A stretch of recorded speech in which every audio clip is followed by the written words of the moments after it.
दोस्तों नमस्ते। हिंदी में एक कहावत है जो हर बार हर कोई इस्तेमाल करता है, जो आपको पता भी है। तुम करो तो रासलीला, हम करे तो कैरेक्टर ढीला। मतलब अगर कोई यही गलती जो हमने की है वही अगर आप करते हो तो रासलीला हो जाती है, और कोई और करता है तो उसका कैरेक्टर खराब है, ऐसा कहा जाता है। चरित्र पर दाग लगाया जाता है। मैं वही चरित्र पर के दाग और रासलीला, इनके बीच का फर्क आपको समझाने आया हूं। देवेंद्र फडणवीस महाराष्ट्र की राजनीति में मराठा विरोधी है, ऐसा भ्रम फैलाया जा रहा है। पूरी तरह से भ्रम फैलाया जा रहा है। मतलब उनके ऊपर जलने वाले, उनके ऊपर आरोप लगाने वाले, कई कारणों से आरोप लगाने वाले यह आरोप फडणवीस पर लगाते हैं और ये बात करते हैं कि यह मराठा द्रोही है, मराठा विरोधी है। मनोज जरांगे ने तो गालियां भी दे डाली, गंदी गंदी गालियां दे डाली। ये सब फडणवीस कर रहा है, ये सब वही कर रहा है। वो मराठी में उन्होंने गालियां दी हैं, मैं आपको वह सुना रहा हूं। हो सके तो आपको सबटाइटल भी दिखा दूंगा, देख लीजिए। त्याचा जो ऐकणार नाही तो संपला जातो।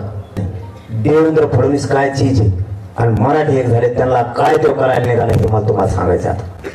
मला निष्ठा सोडा, लोक 10% तो घ्यायला लावणार, मग मी चांगला होणार, आरोप बंद होणार ना।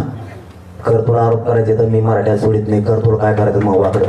म्हणजे तू नेमका मराठ्याचा आहे, कोणाच आहे तू? मराठ्या कोणी, कोणा कोणी? मी मराठ्या कोणी? मी सरकारला गोडीच लावणार, चूक केला तुला खून कोणी जमायला ती। आज ते माकडं माझ्या विरोधात वापरू नको।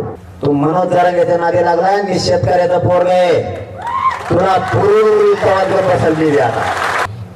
हे स्वप्न नाही त्याच, आणि यांचा आपला काही संबंध नाही।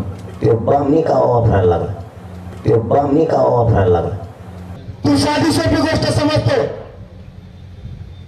आणि इथून पाठीमागे ज्यांना तू असे षडयंत्र करून दाबलं, त्यांच्यासारखं मला नको समजू।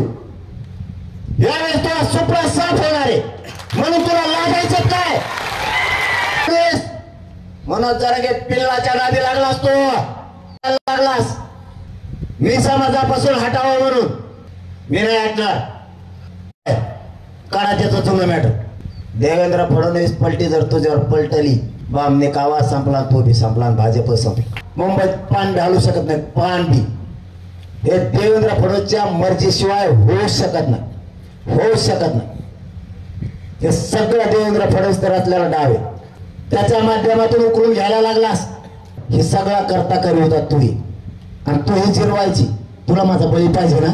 चल घे माझा बळी, निघाले मी चालले तू तिकडे। हरामखोर आडले घाले चाल, सागर बांगड्यात निघालो मी तुझ्या। देखा तो मनोज जरांगे देवेंद्र फडणवीस को तू तड़ाक की भाषा बोलते हैं, गालियां देते हैं, फिर उनको समझ में आता है कि मैंने गलती कर दी है तो माफी भी मांग लेते हैं। वह माफी मांग लेने वाला भी वीडियो मराठी में है, वह भी मैं आपको दिखाता हूं। ते 17 दिवसाचं उपोषण होतं आणि त्याच्यामध्ये काही अनावधान झालंय असं, पण छत्रपतीच्या विचारावरच आम्ही चालतोय। आमच्याही माता मावल्यांना खूप मारलं होतं त्यावेळेस, तुम्हाला दया नाही आली। पहिल्या राजांना दया येत होती, ते दया द्यायचे। कोणी आमरण उपोषणाला बसलं तर त्यांना दया यायची, पूर्वी असं होतं। आताच्या राजाला नाही दया येत, परंतु ठीक आहे। 17 दिवसाचं उपोषण होतं, अनावधानाने झालंय असेल तर ते मी शब्द माझे मागे घेतो। देखा आपने, तो ये गाली भी देते हैं, माफी भी मांगते हैं, आरोप लगाते हैं, तो जरांगे के समर्थक देवेंद्र फडणवीस के ऊपर टूट पड़ते हैं। अब ये कौन होते हैं?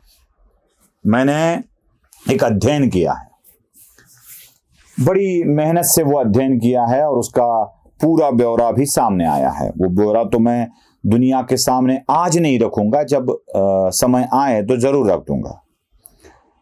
ये जो भ्रम पैदा करने वाले लोग हैं, मैं यह साफ तौर पर बताता हूं, यह लोग एक ही राजनीतिक दल और एक ही परिवार के एक अंग के समर्थक है।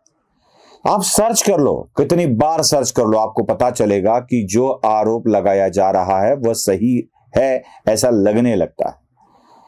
मतलब जितने भी एनसीपी शरद पवार गुट के लोग हैं, वही देवेंद्र फडणवीस पर मराठा द्रोही होने का आरोप लगाते हैं। ये राजनीतिक चाल है, यह समझ में आने लगता है, साफ साफ समझ में आने लगता है। अब देवेंद्र फडणवीस के ऊपर आरोप लगाने वाले देवेंद्र फडणवीस को मराठा आरक्षण का विरोधी मानते हैं। अब मैं आपको कुछ लोगों की कुछ चीजें दिखाना चाहूंगा, क्योंकि देखना आवश्यक हो जाता है दोस्तों। चलो देख लेते हैं। 6/9/2023 की एक खबर है जो मीडिया पर आई है, जिसका एक स्क्रीनशॉट मैं आपको दिखा रहा हूं, जिसमें शरद पवार बता रहे हैं कि मराठा समुदाय को ओबीसी के कोटे से आरक्षण नहीं दिया जा सकता। अब शरद पवार ये बात कर रहे हैं, शरद पवार, नहीं दिया जा सकता, और ये 2023 की खबर है। और मनोज जरांगे ओबीसी से ही आरक्षण मांग रहे हैं, शरद पवार इसको ना कह रहे हैं। अब ये तो हो गई एक खबर, नहीं हो सकता ये बोल रहे हैं। शरद पवार एक जगह कुछ बोलते हैं, दूसरी जगह कुछ बोलते हैं, ऐसा क्यों? चलो 2023 की बात छोड़ दो, जरा थोड़ा पीछे चलते हैं।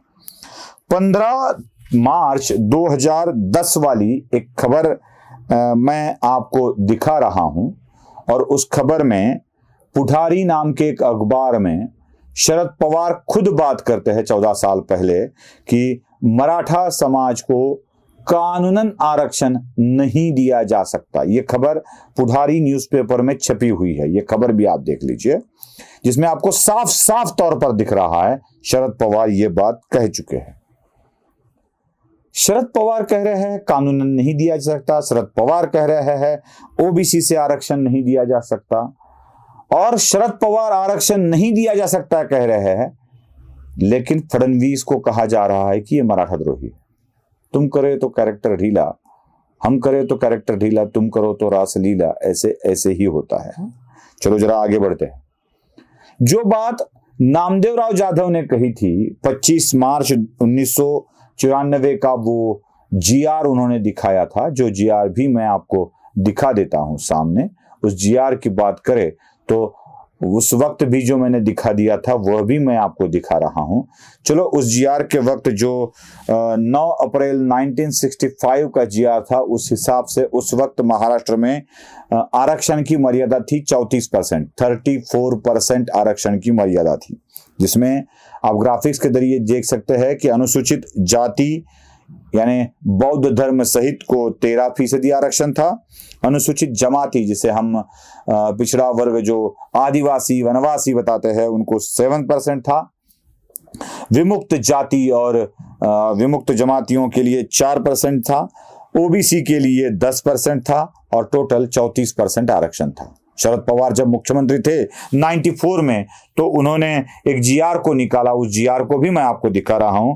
उस जीआर से आरक्षण के ओबीसी वर्ग के लिए जो आरक्षण था, उसमें विमुक्त जातियों के लिए 3% रखा गया, और विमुक्त जाति से भटकी विमुक्त जमातियों को अलग करके उनके आरक्षण की मर्यादाओं को बढ़ा दिया गया।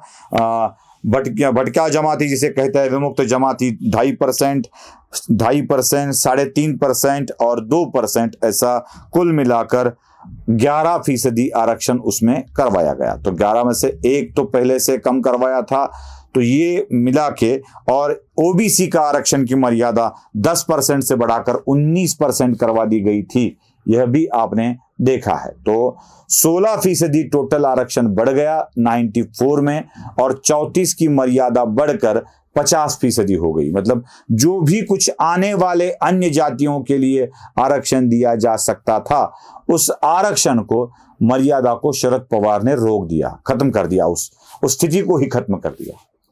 तो शरद पवार ही मराठा आरक्षण के वस्तुस्थिति को बयान कर रहे थे, और जिसको बोलने वाले फडणवीस को मराठा विरोधी करार दिया गया, और जिसका समर्थन करने वाले, जिसको करने वाले समझ जाने वाले शरद पवार को मतलब अपने देवता समझा गया। क्या देवेंद्र फडणवीस ने आरक्षण नहीं दिया है? पहले भी देवेंद्र फडणवीस ने ही आरक्षण दिया था, जो सुप्रीम कोर्ट तक टिक पाया। जरा सोचिए, सारथी का निर्माण किसकी सरकार के कार्यकाल में हुआ था? जरा सोचिए, सिर्फ सारथी की बात नहीं कर रहा हूं। अन्ना साहेब पाटिल आर्थिक विकास मंडल की स्थापना कर उसको स्थापना करने वाली भी बीजेपी सरकार थी और उसको सशक्त करने वाली भी बीजेपी सरकार थी। कुछ भी नहीं किया शरद पवार ने, कुछ भी नहीं किया।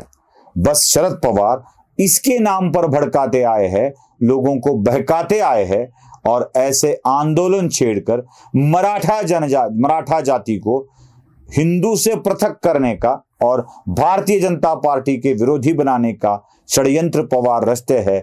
यही बात है पवार के राजनीति की। इसीलिए मैं जिम्मेदार ठहराता हूं तो सिर्फ शरद पवार को। अगर आरक्षण का विरोधी असल में कौन है तो शरद पवार है। वीडियो पसंद आया हो तो लाइक, शेयर और सब्सक्राइब जरूर कीजिए। धन्यवाद।